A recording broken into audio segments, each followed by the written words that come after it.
saw Michael Jordan taking pictures with girls. He was like, you know, and I ain't mad at it. He's taking pictures with people, you know what I'm saying? And he was taking pictures, and and every now and then taking pictures, you know what I'm saying? So then later on, you know what I'm saying? I seen him, and it was like, oh, there go Mike, and he was standing over there. He was with some of the Boston Celtics. He was with Spike Lee. He was with I don't know, some other people, and I was just like, man, this is just that one moment where I'm gonna say, you know what I'm saying?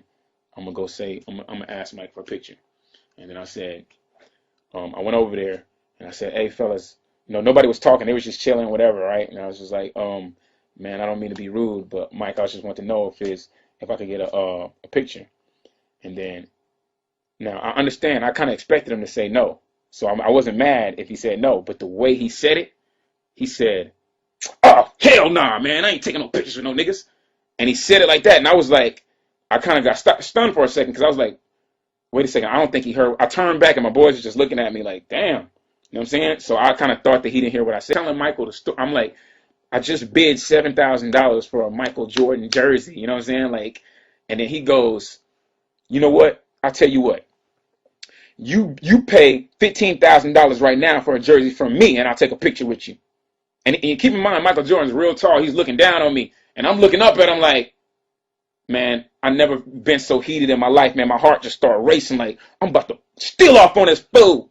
And I thought about all the times when I used to pause the little video game or the basketball game and draw the picture of this dude dunking. I thought about all the times when I seen John Starks come baseline and just dunk on them fools. I thought about the time when Allen Iverson crossed them over, and I was like, what?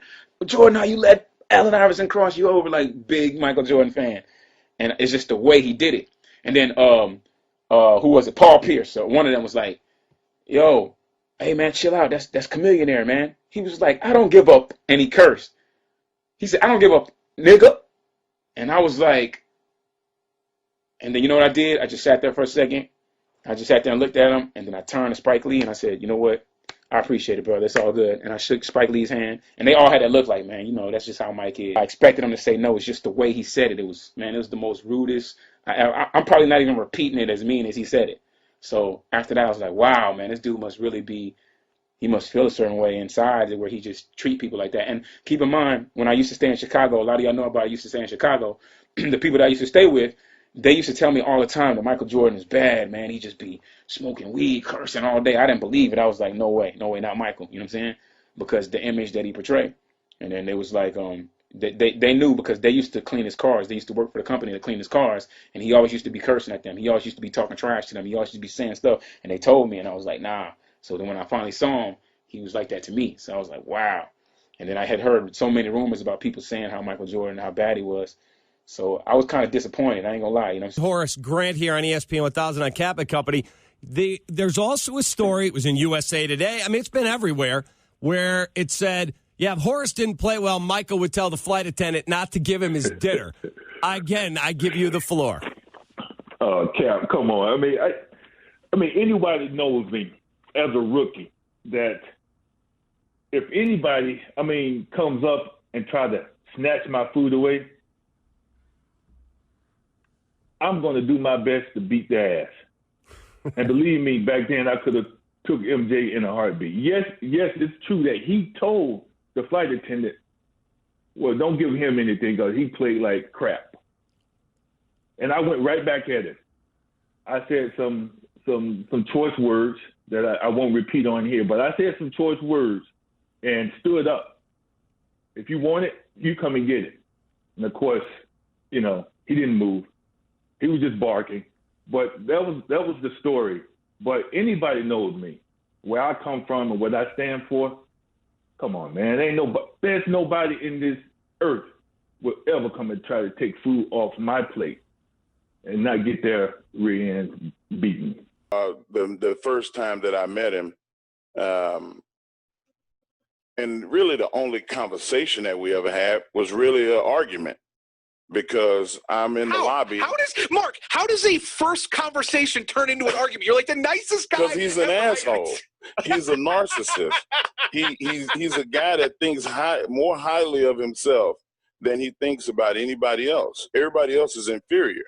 And that's what made him great, is the fact that he could put everybody else in a box and say, okay, this is the world, but I'm Michael Jordan. I'm God. I'm above everybody.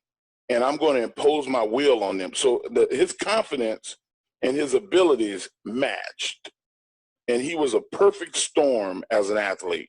Okay. And when you start saying who's the GOAT, who's the greatest basketball player of all time, you people say Michael Jordan. But going to the Olympics in '96, I was friends with Charles Barkley. I was friends with Karl Malone and David Robinson. I knew guys on the team personally. Right. So I went to the hotel with Charles, and as we're in the lobby, Michael walks up.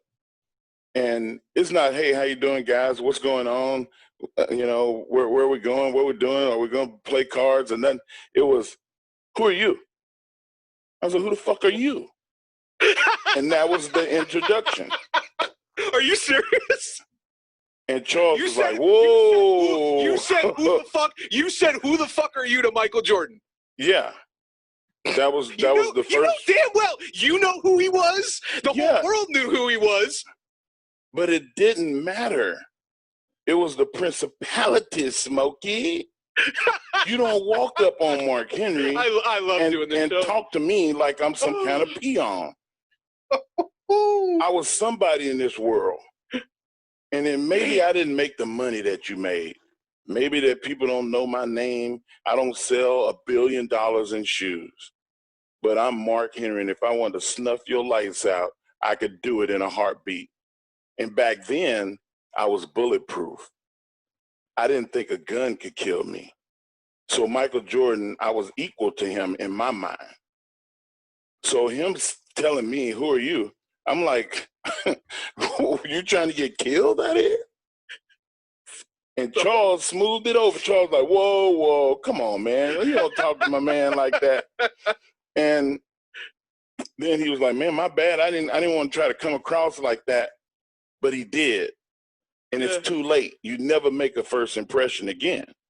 And, of course, he smoothed it over. And he was like, hey, man, my bad. Like, I wasn't trying to disrespect you in any kind of way. He was like, look, after the Olympics is over, the All-Star game is coming up. And it's going to be in San Antonio. Because he was under the microscope of his peers. Sure. They were looking at him like, man, why were you an asshole to that dude? He ain't do nothing to you. So now he's talking to me with kid gloves. Not to mention, I just looked at him like I was going to snap my fingers and it was going to be like Thanos. His ass was going to disappear.